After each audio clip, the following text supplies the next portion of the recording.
नमो नमः भवतां सर्वेषां स्वागतम। प्यारे मित्रों, आज हम पढ़ेंगे संस्कृत भाषा उद्भव एवं विकास। जी हाँ दोस्तों, आज का जो हमारा टॉपिक है वो है संस्कृत भाषा उद्भव व विकास।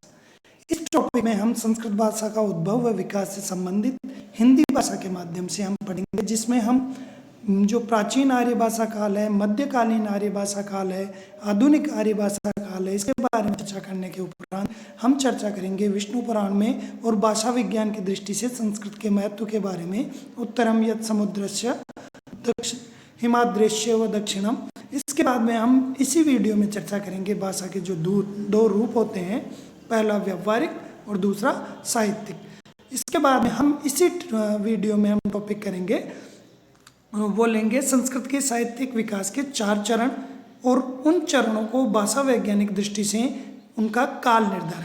जी हाँ दोस्तों, तो आप इस वीडियो को बड़े ध्यान से देखेंगे और आशा करता हूँ संस्कृत के क्षेत्र में संस्कृत भाषा का उद्भव कैसे हुआ और विकास कैसे हुआ, इससे संबंधित ये प्रथम अध्याय आज हम पढ़ने जा रहे हैं। तो संसार में उपलब्ध भाषाओं में संस्कृत सबसे प्राचीनतम भाषा है, सबसे वैज्ञानिक भाषा है। यहाँ तक कि नासा ने भी इस भाषा को सबसे सर्वोत्कृष्ट भाषा माना है, क्योंकि इसमें जो ग्रामेटिकल व्याकरणात्मक शुद्धि सबसे अधिक है, यह सर्वोत्कृष्ट है। और संस्कृत का अर्थ भी परिष्कृत ही होता है। तो दोस्तों ध्यान दें, जो संसार की जो उपलब्ध भाषा हैं उनमें संस्कृत सबसे प्राचीनतम। जी हाँ, यह भाषा प्राचीन भारतीय सभ्यता और संस्कृति का बहुत बड़ा भंडार है। वैदिक काल से लेकर आधुनिक काल तक इस भाषा में रचनाएं होती जा रही हैं और साहित्य लिखा गया है। जिन दिनों लिखने के साधन विकसित नहीं थे, उन दिनों में भी इस भाषा की रचनाएं मौखिक परंपरा से चल रही थी। जी हाँ दोस्तों, और उनमें से कई रचनाएं हैं जो आज भी अक्षरशः सुरक्षित हैं। उनके उच्चारण की विधि भी पूर्ववत है, उनमें भी मौलिक परिवर्तन नहीं हुआ है। जी हाँ दोस्तों, अब आप देखें जो ये जो संस्कृत भाषा है इसके बारे में अपन चर्चा करते हैं। तो इस संस्कृत भाषा को देववाणी या सुर भारती भी कहा जाता है। जी हाँ दोस्तों, देववाणी या सुर भारती संस्कृत भाषा को ही कहा जाता है।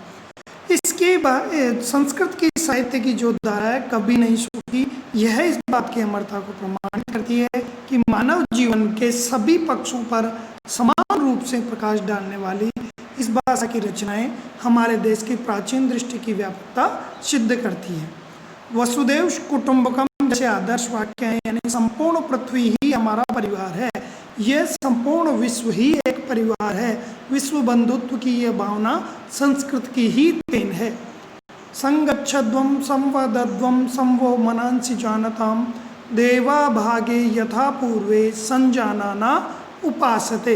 ये जो वेद वाक्य हैं ये प्रत्येक व्यक्ति के कल्याण को द्योतित करते हैं। अब जो दोस्तों भाषा विज्ञान की दृष्टि से देखे जाए तो संस्कृत भाषा भारोपीय परिवार की भाषा है। ये इम्पोर्टेंट चीज़ है संस्कृत के विद्यार्थी के लिए।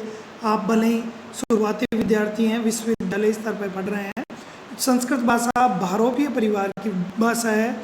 जी हाँ दोस्तों, ग्रीक भाषा, लैटिन भाषा, अंग्रेजी भाषा, रूसी, फ्रांसीसी, स्पेनी, ये सभी यूरोपीय भाषाएं भी इसी परिवार में आती है। यानी भारत और यूरोप दोनों मिलाकर भारोपीय परिवार हुआ है। यानी ग्रीक, लैटिन, अंग्रेजी, रूसी, फ्रांसीसी, स्पेनी आदि भाषाएं भी भारोपीय परिवार की ही भाषा हैं। यही कारण है कि संस्कृत शब्दों जैसी ही ध्वनि और अर्थ वाले अनेक शब्द मिलते हैं। दोस्तों जैसे मातृ, पितृ, इंग्लिश में क्या कहेंगे, मदर, फादर, इसी तरह अन्य भाषाओं में भी इनका उच्चारण है। यानी संस्कृत से काफ़ी कोरिलेशन, काफ़ी सहसंबंध इनमें भाषा विज्ञान की दृष्टि से है। जी दोस्तों, अब आप देखिए जो जैसे संस्कृत में अस्ति यानी है होता है। जी हाँ दोस्तों, अस्ति यानी संस्कृत में है होता है। और अगर उसी चीज़ को अपन देखें, अस्ति यानी है होता है और इसी चीज के बारे में अपन चर्चा करें तो जो संस्कृत में अस्थि यानी है होता है, लैटिन में एस्त कहा जाता है, फारसी में अस्त कहा जाता है, और ये सभी समानार्थक। जी हाँ दोस्तों, यानी ये सभी बहुरूपीय परिवार की भाषाएं हैं। ईरानी भाषा तो संस्कृत से बहुत अधिक मिलती है। जी हाँ दोस्तों, ईरान की जो भाषा है वो संस्कृत से लगभग बहुत अधिक प्रभावित है, बहुत अधिक मिलती है। पिछले 100-200 वर्षों में यूरोपीय विद्वानों ने संस्कृत का पर्याप्त अध्ययन कर इन भाषाओं से तुलना की है, और इसके आधार पर संस्कृत भाषा विदेशों में अत्यधिक आदर प्राप्त कर चुकी है। आज भी यूरोपीय भाषाओं को ऐतिहासिक अध्ययन करने के लिए, जी हाँ दोस्तों, यूरोपीय भाषाओं का इतिहास क्या रहा है इसका अध्ययन करने के लिए संस्कृत की अनुशीलन विदेशी संस्थाओं में अनिवार्य रूप से किया जाता है। विदेशी जो विश्वविद्यालय हैं, प्राथमिक स्तर से संस्कृत का अध्ययन अध्यापन किया जा रहा है। जी हाँ दोस्तों, हमारे देश में प्राय सभी आधुनिक भाषाएं संस्कृत से जुड़ी हुई है। हिंदी, मराठी, गुजराती, बांग्ला, ओडिया, असमिया, पंजाबी, सिंधी आदि भाषाएं इसके इसी से यानी संस्कृत से ही विकसित हुई है। दक्षिण भारत की बात करें तो जो दोस्तों तमिल, तेलुगु, जी हाँ दोस्तों, दक्षिण भारत की बात करें तमिल, तेलुगु, कन्नड़, मलयालम, ये भी संस्कृत से बहुत शब्द मिलते हैं, यानी इन भाषाओं ने संस्कृत से कई शब्द ग्रहण किए हैं। द्रविड़ भाषाओं में भी संस्कृत के समय समय पर अनेक शब्द ग्रहण किए हैं और उन्हें अपने अनुरूप ढाल लिया है। यही कारण है पृथक भाषा परिवार होने के पर भी दोनों भाषाओं का परस्पर सामंजस्य है। विष्णु पुराण में कहा गया है, फर्स्ट ग्रेड के एग्जाम में भी आ चुका है, उत्तरम यत् समुद्रस्य हिमाद्रेश्यैव दक्षिणम वर्षम तद भारतम प्राहुर भारतीय त्रिसंतति। अर्थात विष्णु पुराण में जो कि पुराण के पंच लक्षण होते हैं दोस्तों, और विष्णु पुराण की ये श्लोक है, ये उत्तरम यत् समुद्रस्य यानी जो देश समुद्र यानी हिंद महासागर के उत्तर में है, समुद्र के उत्तर में, उत्तरम यत् समुद्रस्य समुद्र के जो उत्तर भाग में है, नॉर्थ में है, हिमाद्रेश्यैव दक्षिणम, और जो हिमालय है जो कि बर्फ से ढका हुआ हिमाद्री क्षेत्र है, उससे दक्षिण का संपूर्ण क्षेत्र, वर्षम तद भारतम प्राहु, उस देश को, उस वर्ष को, उस स्थान को जो दक्षिण से समुद्र से लेकर उत्तर में हिमालय तक विस्तृत है, उस देश को लोगों ने भारत कहा है, उस देश को भारत कहा है। दोस्तों, ये विष्णु पुराण में उक्ति जो दृष्टव्य है, और भारतीय यत्र संतति, और जहाँ की जो प्रजा है, संतान है, वो भारती कहलाती है, यानी भारतीय कहलाती है। जी हाँ दोस्तों, आगे अपन चले तो जो संस्कृत भाषा है सहस्त्रों वर्षों से चली आ रही है, इस अवधि में इसका रूप परिवर्तित होता रहा है। भाषा वैज्ञानिकों के अनुसार आधुनिक भाषाओं तक इसकी विकास की प्रक्रिया इस प्रकार रही है। भाषा वैज्ञानिक क्या मानते हैं, संस्कृत का विकास किस प्रकार हुआ है? पहला काल मानते हैं प्राचीन आर्य भाषा का। जी हाँ दोस्तों, प्राचीन आर्य भाषा का, यहाँ जाने ईस्वी पूर्व 6000 ईस्वी पूर्व 800 ईस्वी पूर्व प्राचीन आर्य भाषा काल, जिसमें भाषा वह प्राचीन संस्कृत भाषा के विकास को दर्शाया गया है। दूसरा जो अपन चैप्टर चलते हैं तो वह मध्यकालीन आर्य भाषा का, मध्यकालीन आर्य भाषा का। यहाँ दोस्तों ये काल 800 ईस्वी पूर्व से 1000 ईस्वी पूर्व तक इसको माना गया है। 800 ईस्वी पूर्व से 1000 ईस्वी तक इस काल में पाली, प्राकृत और ग्रंथ भाषाओं का विकास हुआ है। शिक्षित समाज संस्कृत का उपयोग होता रहा है और अधिकांश प्रामाणिक ग्रंथ संस्कृत में ही लिखे गए हैं। तीसरा जो काल है दोस्तों वो है आधुनिक आर्य भाषा काल। आधुनिक आर्य भाषा काल यानी 1000 ईस्वी से अब तक आधुनिक आर्य भाषा काल माना गया है, जिसमें आधुनिक आर्य भाषाओं का विकास हुआ द्रविड़ भाषा को छोड़कर। द्रविड़ भाषा बहुरूपीय परिवार की भाषा नहीं है। द्रविड़ भाषा को छोड़कर जो अन्य भाषाएं हैं कौन कौन सी हैं, हिंदी, मराठी और भी जितनी भी भाषाएं हैं वो सभी वर्तमान में प्रचलित हैं। इन भाषाओं का आधुनिक आर्य भाषा काल माना गया है। प्रादेशिक भाषाओं में भी ग्रंथ लेखन कार्य उन्हीं लोगों ने किया है जो संस्कृत के पंडित थे। पंडित का अर्थ ज्ञानी थे, क्योंकि संस्कृत भाषा के अभाव में शिक्षा की कल्पना ही नहीं हो सकती। इस काल में विदेशी शासन का आरंभ हुआ। तुर्की, अरबी और फारसी भाषाएं भारतीय शासकों द्वारा लाई गई और इसका प्रभाव आधुनिक आर्य भाषा के शब्दकोश पर भी बढ़ा और इससे शब्दकोश की वृद्धि हुई। लेकिन संस्कृत भाषा इस आदान प्रदान से अत्यधिक प्रभावित नहीं हुई। देखो दोस्तों, भाषा के रूप कौन से होते हैं तो उस पर किसी भी भाषा के रूप होते हैं व्यावहारिक और साहित्यिक भाषा। पहली भाषा का रूप व्यावहारिक और दूसरा साहित्यिक भाषा। जी हाँ दोस्तों, बोलचाल की संस्कृति के प्राचीन रूप अगर अपने को देखना है तो हमें पढ़ना पड़ेगा भास, कालिदास, शूद्रक, जो नाटककार हैं इनसे हमें प्राप्त हो जाता है।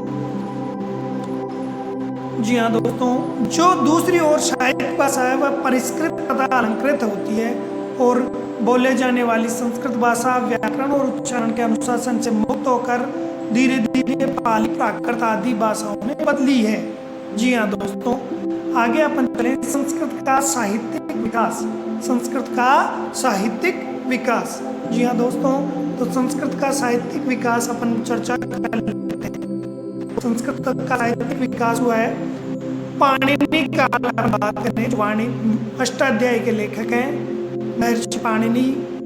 700 ईस्वी पूर्व का समय है। 700 ईस्वी पूर्व का समय है और व्याकरण के रूप में परिनिष्ठित रूप से जो वर्तमान लौकिक संस्कृत है उसका व्याकरण जो निबद्ध किया है पाणिनि जी द्वारा अष्टाध्यायी के रूप में, वो प्रसिद्ध है। जी हाँ दोस्तों, इस काल के बाद में संस्कृत ग्रंथ इसी नियत भाषा में लिखा गया और संस्कृत की वाचिक धारा पाली, प्राकृत आदि में परिवर्तित हो गई।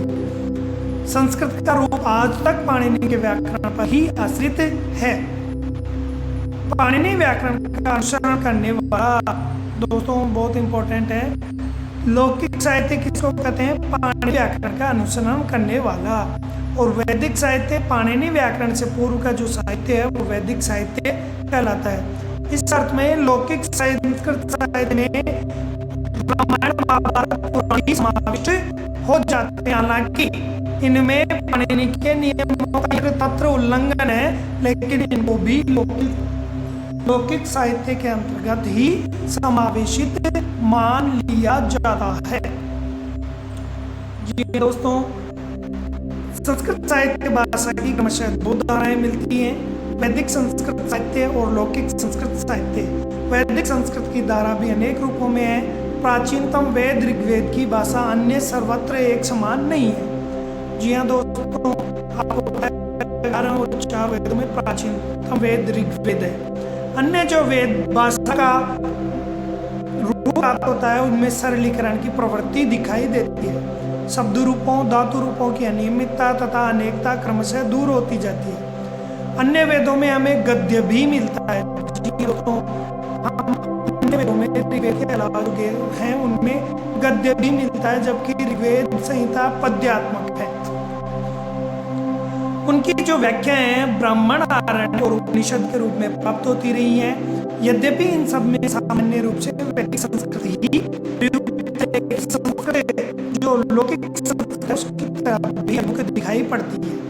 वैदिक संस्कृत और लौकिक संस्कृत के संधि काल में जो हमें मिला है वो है रामायण और महाभारत जैसे ग्रंथ हैं, जिनके वैदिक वाक्यों में सरलता है, जटिलता का अभाव है और यही लौकिक संस्कृत साहित्य का विकास का मार्ग दिखाते हैं। इसी काल में 700 ईस्वी पूर्व संस्कृत व्याकरण के सुप्रसिद्ध लेखक पाणिनि का आविर्भाव हुआ और जिन्होंने अष्टाध्याय की ना कि बहुत इंपॉर्टेंट चीज है, अष्टाध्याय पाणिनि जी द्वारा की गई।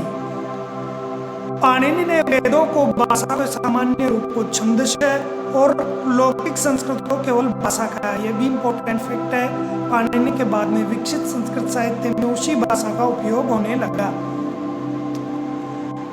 ध्यान दें, संस्कृत साहित्य विकास को 4 चरणों में अपन देख सकते हैं। इन चरणों में 4 चरणों में हम इस चीज को देख सकते हैं। वैदिक साहित्य, रामायण महाभारत, मध्य संस्कृत साहित्य और आधुनिक संस्कृत साहित्य। शास्त्र ग्रंथों की रचना सभी चरणों में होती रही थी। भाषा वैज्ञानिक दृष्टि से इन चरणों का काल इस प्रकार माना जा सकता है। जी दोस्तों, आप सभी भाषा वैज्ञानिक की दृष्टि